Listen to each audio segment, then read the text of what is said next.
I'm sure Chicago Bulls find themselves down to the Detroit Pistons in this game. And yeah, a lot of the same issues with the Chicago Bulls. They're shooting the ball a little bit better than last night. They're shooting it at 40%, but they're allowing the Detroit Pistons to shoot the ball at 62% overall from the field. And right now they're shooting also 50% from three-point range, whereas the Bulls are shooting 28% from three-point range. Listen, the thing that I noticed, and Stacey King also pointed this out during the game, the thing that really is holding the Chicago Bulls offense back the most, it isn't Vooch, it isn't DeMar, it isn't Zach, it isn't, not having a half court run the offense point guard. It's the fact that these players do not move off the ball. That is the biggest issue right now for the Chicago Bulls offense. They do not move without the ball. When you notice every other team in the NBA, right? They create easy buckets and easy points, easy opportunities because they operate and move off the ball. The Bulls don't create those easy buckets, so everything is more difficult for the Chicago Bulls. That is the biggest thing holding this team's offense back right now is the lack of movement without the ball. It's the biggest thing. That's it. Like it makes the offense so much harder. So much harder. And so when you operate, and that goes back, like I said, it's not all on coaching, but that goes back in large part to coaching. Because listen, how do you have a team that does not move without the ball? The only players that consistently move without the ball are Alex Caruso and Torrey Craig. That's it.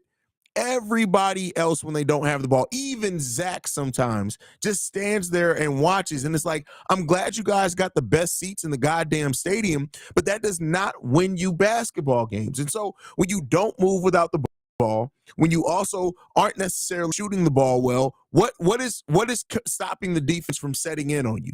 And that's where the Chicago Bulls find difficulty. That is why when they go on these scoring droughts, they stay in them for so long, because you're not shooting the ball well from either perimeter or in the mid-range. You're not moving without the ball. You're not and you're not getting to the free throw line, right? Even if the team does pack it in, you're not forcing any type of free throws or fouls consistently to get to the free throw line. That is what is hurting this Bulls offense the most. And until we have a coach that drills home the point of moving without the ball, the Bulls are always going to have the most difficulty scoring in the NBA, right? This is why they can't be an efficient offense, because you don't operate off the ball. Go back and look for the rest of the game. Look at how the Detroit Pistons, which aren't an amazing basketball team by any stretch of the imagination, but their offense is so much more fluid because they're young guys in general are moving without the basketball. That creates lanes, that creates easy buckets, that creates even space out there for your shooters. When you don't move without the basketball in the modern NBA with the size and length you have all over the court, you're doomed. And that's what we're seeing from the Chicago Bulls. That is what we're seeing from the Chicago Bulls. And it hurts. How about them Chicago Bulls with so much sarcasm in my text? That's funny. Jay Lee says, we got to stop with these effing scoring droughts. Well, again, it's hard to stop that. I saw Torrey Craig ISO and everyone else was watching LOL. Yo, this is mad. That wasn't even an isolation. So let's be clear here, right? That wasn't an isolation. That was literally, it was late in the shot clock and nobody was moving without the ball. And Torrey Craig said, hell, I got to do something, right? Nobody else did anything. That is a big problem with this game. Big problem with this game.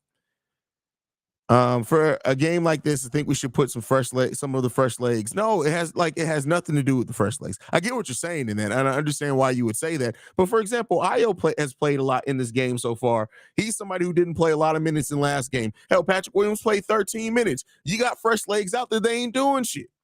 They ain't doing shit.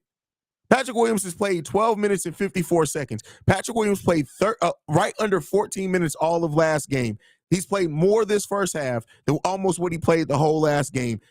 Fresh legs be goddamned. It ain't doing shit because you're not moving without the ball. You're not moving out the ball. We had a player in Zach LaVine that scored 19 points out of what we scored like 24 in the first quarter. That's crazy. First quarter, the Bulls scored 26 points. 19 of those came from Zach LaVine. Only 7 points came from somebody else other than Zach LaVine, and 5 came from Vooch. Only 3 players scored in the first quarter of the game. That's disgusting.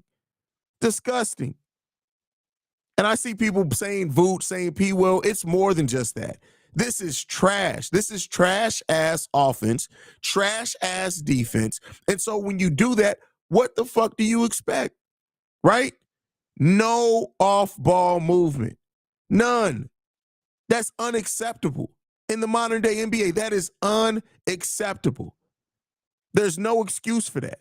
This ain't even 2005 offense, Dan. It's not even 2005 offense. 2005 offense, guess what? People still move without the ball. You know what? The Kirkheimer, Luol Deng, Ben Gordon, Ben Wallace, Tyrus Thomas, goddamn. Another wasted fourth overall pick. Remember, Tyrus Thomas was fourth overall pick. You know what they did? They moved without the fucking ball. Ben Gordon was always moving. Always moving. Luol Deng was always moving, right? Andres Nocioni was always moving or setting screens. These players are like, we must have the lowest basketball IQ team collectively in the goddamn NBA. We got some talent, but Lord knows you're not even doing the fucking fundamentals out there, bro. It's bad. It's bad, man. This is crazy. This is crazy, man. Spicy Butter says, "Little bro, didn't I tell you Billy D left the hot hand on the bench way too long, and when someone hot, he pulls them." Well, I understand kind of with Zach, only because Zach is dealing with the back issue, so I understand that a little bit with when it comes to Zach. But it's just bad, bro. It's bad.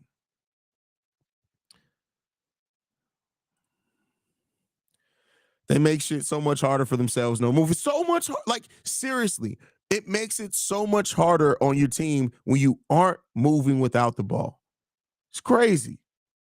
Like, seriously, you could sit there and make a goddamn grilled cheese sandwich with as long as some of these players are just watching. And then when they get the ball, it's almost like a hesitation. Like, oh, what do I do? What do I do? Shout out to Io as well. I'll give Io his credit. He is moving without the ball, not always being the most effective, but Io's being active out there as well. But for the most part, everybody's sitting there with fucking the thumb up their ass. It's like they're trying to invite Dwight Howard into the goddamn Bulls locker room. That's what they're doing. Because ain't nobody doing shit. They just sitting there.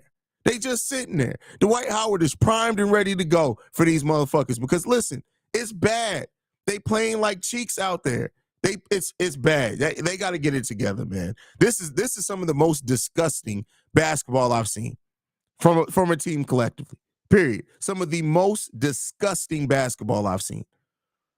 As much as Zach gets back cut, you would think he would start to do it. Listen, I mean.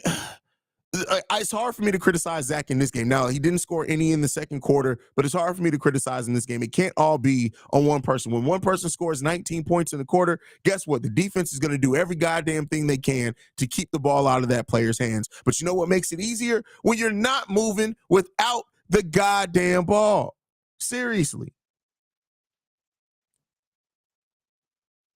It's this offense is literally it's less than somebody said 2005 earlier. This is less than 2005.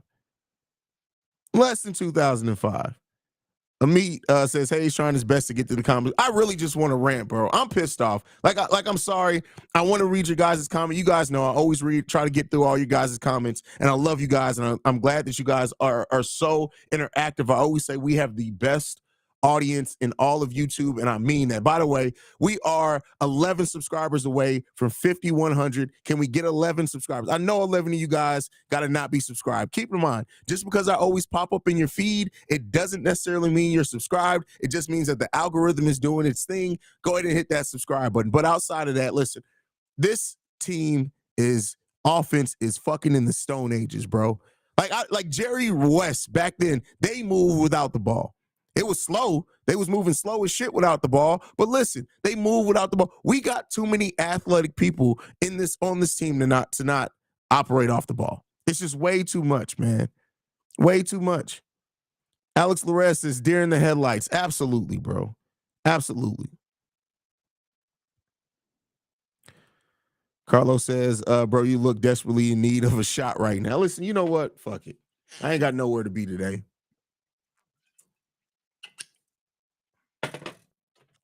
I'm tired of it, man. I'm tired of it. Chicago Dog says, "You're my favorite YouTuber." I appreciate that, my brother. I hope to keep giving you content, man, and I hope like you keep appreciating the channel and I keep delivering content worthy of your subscription, man.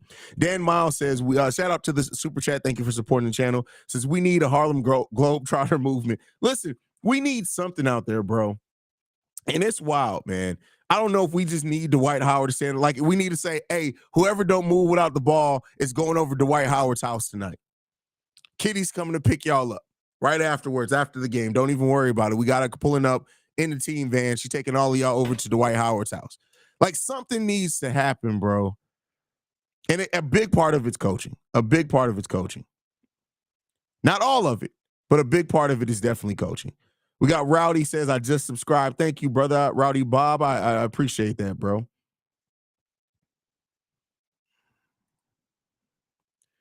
I'm on airport back to Chicago. I'm sad as fuck out here in Denver. I'm a huge labor because of the storm. Damn, that sucks, man. That sucks.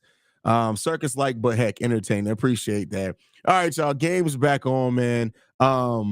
Coolest JB. I got this from Mitchell and Ness. This is a Mitchell and Ness shirt. So if you want it, that's where I got it from.